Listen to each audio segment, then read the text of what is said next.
Oi, gente, boa tarde. Hoje nós estamos aqui com a psicóloga e psicopedagoga infantil Adriana Andréia, e a gente vai conversar sobre o impacto da pandemia nas crianças com deficiência. Oi, Adriana, muito obrigada por você ter aceito o nosso convite, tá? Um prazer. Prazer, Micaela. Eu que agradeço a oportunidade da gente estar conversando, né, sobre essa questão, principalmente nesse momento aí tumultuado que a gente está vivenciando. Com certeza. Tu trabalha com criança, né? E o que que tu tem percebido? Como é que as crianças com deficiência, o que que elas têm sofrido nesse momento de pandemia, né? Com que tipo de estresse? Porque eu sei que algumas, quando muda a rotina, elas sofrem muito, né? O que que tu tem percebido nesse sentido? Assim, Micaela, desde quando teve a paralisação, né? No começo, as crianças não estavam entendendo, então estavam aceitando direitinho, era como se fosse um final de semana. Porém, com o tempo, isso foi aumentando, né? Então, as crianças começaram a ter dificuldade, porque, na verdade, todos nós sentimos, né? Então, foi uma mudança aí para todo mundo. Quer dizer, eu também passei por essa mudança, trabalho o dia inteiro, passo o dia inteiro fora de casa. De repente, eu me vi em casa o dia inteiro, né? E vendo toda essa situação. Então, eu percebi que muita queixa dos pais em relação aos comportamentos das crianças, né? Porque houve uma alteração. Então, antigamente as crianças ficavam em casa, porém elas tinham aquela liberdade, né? De passear, de dar uma volta e tudo. Então, elas começaram a não ter isso. Houve a paralisação da escola, houve a paralisação das terapias. Então, desculpa, as crianças ficaram muito tempo dentro de casa, né? Os pais também. Então, isso houve uma mudança, um impacto muito grande com todo mundo da família, com o ambiente familiar mesmo. Uhum. Né? E Tu aí, tem percebido que isso gerou algum estresse nelas, assim, uma dificuldade nesse momento para elas de estar em casa? houve muita questão de comportamentos inadequados, né? Então, houve a questão de aumento de comportamentos inadequados. Então, teve pai que queixou de, por exemplo, crianças dentro do espectro autista aumentarem a questão da ecolalia, as estereotipias aumentaram bastante. E também teve uma questão da mudança do horário do sono, né? Então, as crianças estavam dormindo mais tarde, acordando mais tarde, então isso estava afetando a questão da alimentação, enfim, foi uma bola de neve que estava causando nessa estrutura familiar, né? Então, assim, a gente entende também até a questão da própria estrutura das famílias, dos pais que também estavam acostumados a trabalharem, a levar as crianças para a escola, para as terapias, e aí se viram que tinham que ficar em casa, cuidar dos filhos, dar assistência na questão da escola, que muitos pais também se queixaram disso, que as crianças não estavam conseguindo acompanhar as aulas online, né? Que não estava tendo foco, principalmente as crianças que têm um TDAH, né, que é um transtorno de déficit de atenção. Então, as mães tinham que muitas vezes trabalhar também, então isso causou um estresse muito grande para todos, e que houve realmente essa questão de muitos comportamentos inadequados, aumentou muito a quantidade de Até queixas em porque relação. até mesmo muitos adultos, como você falou, tiveram a rotina mudada, e o que mais aconteceu nessa pandemia foi essa troca do horário do sono e da alimentação, né? Quer dizer, Sim, dormir mais tarde, acordar mais tarde, comer fora de hora, comer mais. Então, eu acho que também as crianças acabaram acompanhando talvez um ritmo até colocado pela família, né? Dessa mudança pela aí. Isso. E isso também, assim, muitas vezes as crianças não conseguem compreender a situação que estava acontecendo, né? Então, isso causava um estresse também muito grande, porque elas queriam sair, elas queriam passear, elas queriam. E aí os pais não poderiam. E como tu disse que foi explicado para elas esse momento? Eu até passei um material impresso mandei via WhatsApp, onde tinha historinhas, né, sobre a questão, então dava até para pintura, coronavírus, o que que pode fazer.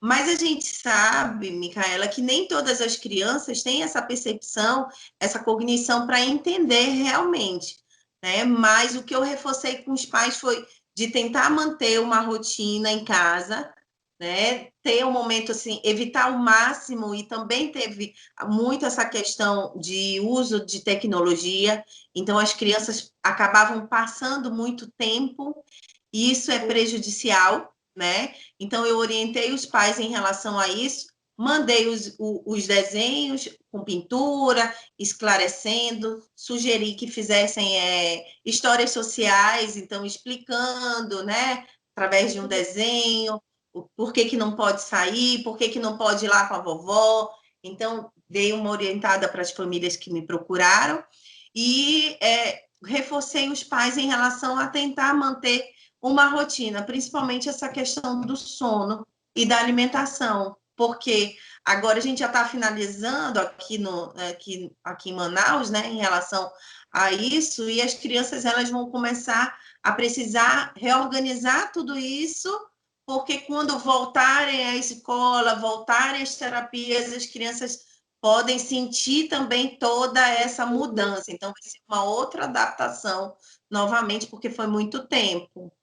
É, e tu percebeste que eu queria falar da questão do TDAH, porque eu vi que, óbvio, que as outras crianças com deficiência também sofreram, cada uma dentro da sua sintomatologia, né?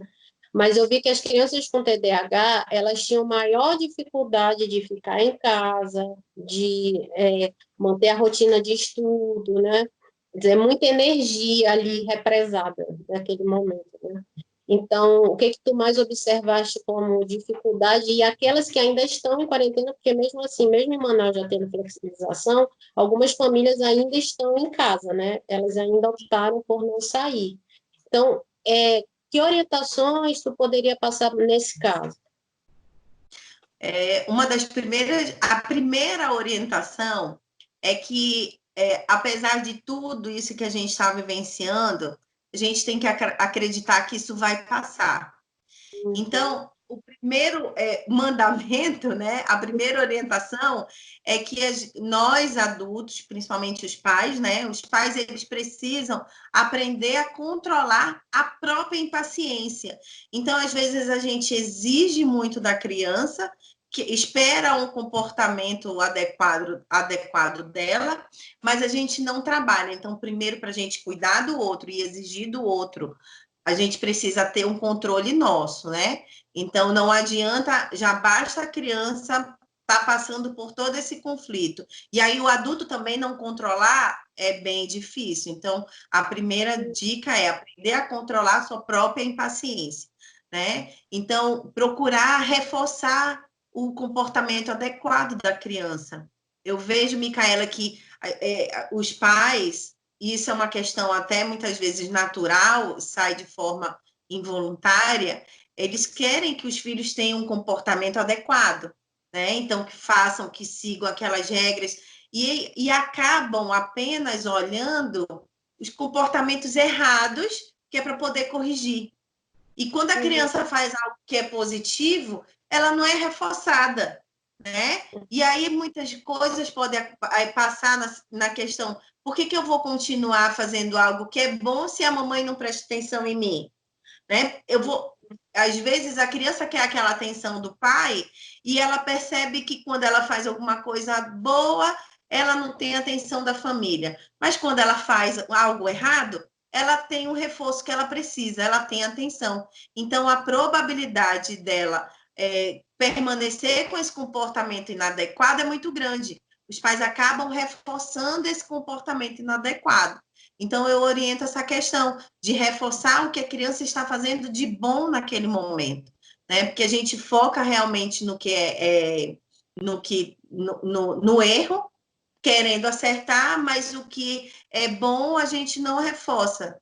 Que nem aquele velho ditado que tem: você não fez mais do que sua obrigação. A gente precisa Sim, parar essa questão aí cultural, né? E começar a olhar a criança dessa forma. Se a gente quer que ela continue fazendo algo bom, então a gente precisa reforçar que a tendência é que ela continue permanecendo fazendo, né? E outra dica que eu dou é que estabeleçam regras, né, dentro de casa. Isso é algo que precisa ser constantemente, mas como agora a família está muito em casa, essa questão das regras, elas têm que ser impostas com muito mais frequência, né? E elas precisam ser realizadas. Não adianta também a gente exigir, por exemplo, o que eu vejo de muitos pais, Micaela, eu não quero, não pode ficar no celular, mas a gente se depara com o pai todo tempo no celular. A criança não pode, mas o pai está todo tempo ali. A criança está querendo um momento para brincar e o pai. Então, a gente precisa ter essa questão do exemplo também. Então, se a gente colocar regras e limites, a gente também tem que participar dessas regras e desses limites. A questão de não esperem a perfeição das crianças nesse momento, né? É um momento delicado, a gente sabe, principalmente nessa questão escolar, Micaela, porque os pais estão fazendo as atividades em casa, né? As crianças estão participando, a gente sabe que os pais não têm essa questão pedagógica de saber como trabalhar, né? Como se empenhar. Então, as escolas estão ali bombardeando muito. Eu vejo muita queixa também disso dos pais, Micaela, que as escolas estão bombardeando as crianças de atividade e os pais não sabem como lidar. Então, esse é o momento em que a gente não pode exigir perfeição delas, né? A gente tem que fazer, principalmente com crianças dentro do TDAH. Então, não adianta eu querer que a criança faça 8 atividades, 10 atividades de uma vez, se ela não tem essa concentração e esse foco. Eu digo isso para qualquer criança, mesmo que tenha algum transtorno ou não, né? Então, não exijam perfeição, observem, é um momento de conhecimento realmente, de observar, de ver qual é a necessidade do seu filho, né? O que ele precisa, o que os pais estão percebendo que eles não sabem. Então, anotem para quando as crianças voltarem para a escola, ou mesmo em reuniões, eu não sei como é que as escolas estão lidando com essa relação pai e família, é uma oportunidade também de conversar e expor a situação para a escola, né? Para a escola ter paciência, lidar com isso.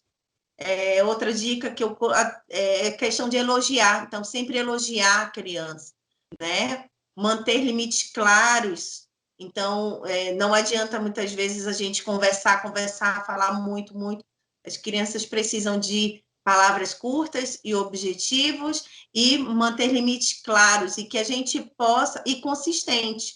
Não adianta a gente falar um dia e amanhã a gente abre mão. Então, a criança vai ficar nessa, e agora? Eu faço ou não faço? Eu faço ou não faço? Um dia minha mãe pede, outro dia ela relaxa. E aí isso causa um transtorno muito grande na relação familiar. E também é entender que, assim como o adulto está estressado, preocupado, não está entendendo muito bem o que está acontecendo, como você falou, se a gente está assim, imagine a criança, né? A criança também vai sofrer isso. Ela Sim. também não vai conseguir entender, ela também vai sofrer estresse, ela também pode ficar ansiosa e também preocupada. Principalmente quando se ela vivenciar algo ali na família, né? Que isso, infelizmente, a gente está vulnerável a isso. Então, tem situações dos pais doentes, dos avós doentes, então as crianças acabam, as pessoas podem achar que a criança ela não tem estresse, mas existe sim um estresse infantil, né? E que a gente também precisa ter esse filtro, muitas vezes, do que a gente está conversando ali na frente da criança, Micaela, porque às vezes os pais acham, não, ele está brincando ali, ele está no joguinho, ele não está percebendo, mas a anteninha dele está ali, ele está percebendo, e aí vem pensamentos, vem emoções que vai causando ansiedade, né, e angústia na criança, pensamentos automáticos. Então, é importante também essa questão do cuidado do que estar falando na frente da criança nesse momento. Eu poderia dar um exemplo que aqui na Argentina, com as crianças com autismo, mesmo agora que a gente ainda está em lockdown, né, mas logo no início também eles permitiam a saída das crianças e elas tinham que usar uma fita azul. Então, se elas estavam com a fita azul no braço, então as pessoas já sabiam que ela tinha permissão para sair porque ela precisava sair de casa. Ficar em casa, eles precisam, né? Então, isso era uma forma de sinalizar para as pessoas, porque, claro, as crianças não estavam saindo, né? Mas com a fita azul, já sabia que essa criança precisava sair de casa, né? Porque a gente falou do TDAH, mas as outras crianças, como você disse, com outras deficiências também sofrem, né? Com certeza. E o que eu orientava para os pais era que dessem uma voltinha, o quem pudesse, né? Dar uma voltinha de carro, mesmo não saindo, porque tudo estava, não poderia, mas às vezes uma voltinha de carro relaxava a família também, não só a criança, mas os adultos também. Então, era uma oportunidade ali de relaxar, sair um pouco ali de casa. Então, essa foi a orientação, mas essa ideia do lacinho azul foi muito bom. Infelizmente, a gente não teve isso aqui. Uhum, porque precisa, né? Tu percebeste que, por exemplo, quando eles saíam, a gente falou do TDAH, mas tu poderia falar um pouquinho sobre. Eu sei que essas orientações foram gerais, também podem ser usadas para outros tipos de deficiência, né?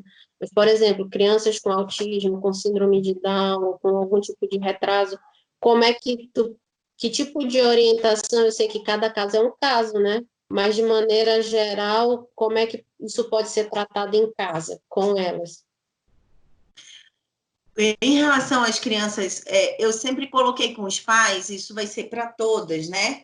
A questão da rotina, que era importante, e também o momento de brincar, de tirar o momento para dar atenção ali para aquela criança, né? De fazer uma atividade sensorial, vamos construir uma massinha ali com trigo, então também trabalha essa questão sensorial, também trabalha com a questão do estresse, então alivia, né? Então eu falei, tirem momentos para brincar, né? Para brincar sem estar julgando a criança na brincadeira, se permitirem brincar com ela, né? E participar. Então, principalmente as crianças, por exemplo, que estão dentro do espectro autista, tem muita dificuldade na questão da imitação. Então, poderiam tirar um minutinho, os pais poderiam tirar, para trabalhar justamente alguma dificuldade. Então, brincar para a criança imitar, ou uma atividade para manter contato visual. Então, era importante não deixar a criança livre o tempo todo, mas direcionar um minutinho por dia para estar dando esses estímulos em casa, né? E aí, alguns pais, eu vejo, Micaela, que a gente precisa trabalhar mais essa questão, que foi algo que até me preocupou em relação à pandemia, dos pais entenderem que eles fazem parte desse processo, né? Que eles precisam, que a terapia ela não acontece apenas quando está lá no consultório com a tia Adriana, ela acontece depois disso, e que os pais são coterapeutas, eles são fundamentais para isso, até porque eles passam muito mais tempo com as crianças do que a gente, né? Então, muitos pais também se questionaram com isso, eu acho que é uma maneira da gente refletir, né? Apresentaram dificuldade, não sabiam como lidar com as crianças, porque antes da pandemia, os pais, lógico, trabalham, né?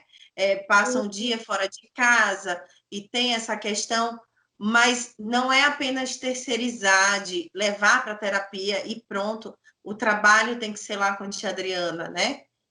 Não, o trabalho ele não é apenas lá comigo, eu sempre passo isso para os pais. Eu não quero que ele seja melhor para mim, eu quero que ele seja melhor para o mundo, para a sociedade. E ele precisa, tá bom, melhorar em casa primeiro, para depois a gente melhorar num outro ambiente, né? E não adianta a criança adquirir um comportamento comigo lá no consultório, se os pais não mudarem muitas vezes o seu comportamento, as suas atitudes dentro de casa. Então, a criança ela vai aprender isso dentro do espectro autista, com síndrome de Down ou com TDAH, ela aprende a ter um comportamento diferente em cada ambiente. Então, essas orientações são importantes. Os pais precisam estar mais presentes para justamente saber como lidar em relação a uma situação de conflito, um comportamento inadequado, de que forma que tem que ser feita, né? Que forma será que ele está reforçando da forma correta? Então, ver a questão dos antecedentes, da resposta e do comportamento. Então, os pais precisam aprender, participar, porque isso vai ser bom para a criança e vai ser bom para eles nesse convívio familiar mesmo. E agora, tanto pais com crianças com deficiência ou sem deficiência, mas eles se viram obrigados, né, a fazerem parte da vida dos filhos na escola, no caso, se eles precisam de algum acompanhamento com algum profissional. Então, sabe, de realmente acompanhar porque estão com eles. E já ouvi relatos também de alguns pais de que os filhos ficaram muito felizes porque os pais estão em casa e podem brincar e podem estar ali acessíveis, né? Então, também teve um lado positivo nessa questão da pandemia, que ele juntou um pouco as famílias. Eu sei que algumas tiveram conflito, mas juntou, né? Então, os pais começaram a ter que olhar os seus filhos. Como você falou, só terceirizar, né? Sim, eu acho que a gente pode tirar uma lição disso, né, Micaela? De rever muitas coisas. Então, acho que isso é algo individual, né? O que a gente pode, o que eu posso aprender com essa situação? O que eu tiro de bom? Lembrando que a gente precisa ver sempre a questão positiva. Às vezes a gente só vê o lado negativo, principalmente a questão financeira, que eu não estou trabalhando, que eu não estou isso, mas pode ter algo positivo, que cada um tem aí, pode refletir, pensar o que melhorou na questão do relacionamento com a família, com a esposa, né, com a relação dos filhos, o que você viu no filho que você não percebia, quais foram as potencialidades dessa criança, quais foram as dificuldades. Então, isso é importante, é fundamental. Principalmente se ele está com dificuldade, anota ali e quando tiver oportunidade, fala com os terapeutas, né? Fala com os professores. Professora, percebi que meu filho está com dificuldade nessa disciplina. Ou então, com a psicóloga, eu estou percebendo que ele está com esse problema de comportamento, com a fono, eu percebi que ele está... Então, é importante esse retorno também, até para quando as coisas voltarem, retornarem, a gente conseguir alinhar da melhor forma possível. E os pais também podem procurar ajuda, tanto aqueles que estavam em terapia, como aqueles que, porventura, estão observando alguma necessidade nos filhos agora, porque isso também pode acontecer, eu tenho certeza que vai surgir demanda desse olhar mais próximo, né, de alguns pais. Eles podem buscar essas orientações nos terapeutas, nos profissionais que, como você falou, fono, ou terapeutas ocupacionais, que estão atendendo na modalidade online também, né? Quer dizer, não é impossível de você conseguir acompanhar a criança, mesmo que não seja no consultório, né? Isso, é porque os pais têm essa visão de que a terapia ela só acontece se for da criança com o terapeuta. E a gente sabe que é difícil, né? Com adulto, com adolescente é mais fácil, a gente consegue ter esse feedback, né? Mais fácil. Mas com a criança é mais difícil, principalmente aquela criança que não tem linguagem. Existem casos, principalmente da criança com TEA, né? Que não tem linguagem. Mas a terapia ela pode acontecer sim com os pais. Então, os pais podem, por exemplo, gravar, mostrar, conversar com o terapeuta, e o terapeuta pode orientar os pais de que forma que eles podem trabalhar com aquela criança em casa, de que forma que eles devem intervir, de que forma que eles devem reforçar, mudar o comportamento. E aí, eles mudando muita coisa do ambiente, muda automaticamente o comportamento da criança. Então, é possível, sim, ter um atendimento online dessa forma. Os pais, terapia não acontece apenas com a criança e a terapeuta, ela pode acontecer, ela deve acontecer, sim, com a presença dos pais, com a intervenção dos pais, com a participação dos pais. Então, alguns pais podem estar achando que ficaram desassistidos porque não podem ir ao consultório, e é bom eles terem essa informação de que eles não precisam se sentirem dessa forma, porque é possível que os filhos continuem tendo as orientações deles também, né? O trabalho pode ser dado continuidade. Eu acho que isso é muito importante que eles saibam. E se é algo que eu digo que eu vou trabalhar mais, isso, né? A questão da importância dos pais nessa participação, Micaela, porque uma coisa é eu aqui, outra coisa é as crianças com os pais lá. Não é fácil, né? Não está sendo fácil, mas a gente não pode desistir. Então a gente precisa ter, voltando àquele assunto, logo no começo da nossa conversa, a gente precisa estar bem com a gente mesmo para poder ajudar o outro. Mas para a gente estar bem, saber o que fazer, ter esse controle emocional, a gente precisa de quê? Até de conhecimento, de ir em busca de leitura de livro, de informação, de buscar o terapeuta para conversar. Então, os pais também precisam, não é apenas os profissionais que têm que estar ali lidando, estudando, não, conhecendo. Os pais precisam também de todo tipo de informação. Com certeza. Olha, Adriana, eu quero te agradecer muito, tá? Foi uma conversa muito boa, muito agradável, mesmo que o tema seja uma coisa, né, pandemia e crianças precisando e pais às vezes perdidos, mas foi uma conversa que eu tenho certeza que quem tiver acesso a ela vai ajudar muito, porque eu acredito que nesse momento a gente também precisa brindar as pessoas com informação como essa, vinda de uma profissional que sabe, que pode ajudar, e eu quero te agradecer muito, tá? Eu que agradeço de todo o coração, viu? Esse convite, me deixa aqui, eu estou de portas abertas, até minha casa aqui, ó. A minha Tá de também portas aqui, ó. para você. No momento que você quiser, eu acho que isso é muito válido, isso é importante, porque os pais vão assistir, vão refletir, né? Quanto mais informação também que a gente passar, menos preconceito vai ter mais conscientização das pessoas, principalmente a gente vê que, infelizmente, ainda existem tabus em relação a, muitas vezes, a procura do atendimento psicológico, né?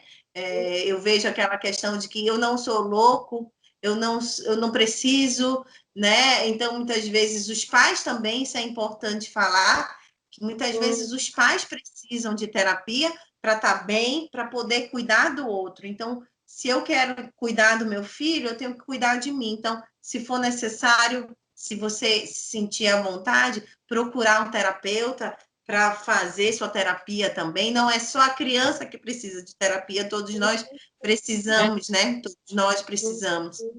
Sim. Então, eu acredito que a gente precisa plantar essa sementinha da psicologia, ampliar para as pessoas terem esse conhecimento e você está fazendo um papel maravilhoso para a psicologia. Eu lhe agradeço e pode contar comigo sempre. Nós, né? Não Uma parceria boa. Bom, Adriana, obrigada, um beijo, tá? Obrigada a você, um beijo, fiquem com Deus aí, tá bom? Tchau.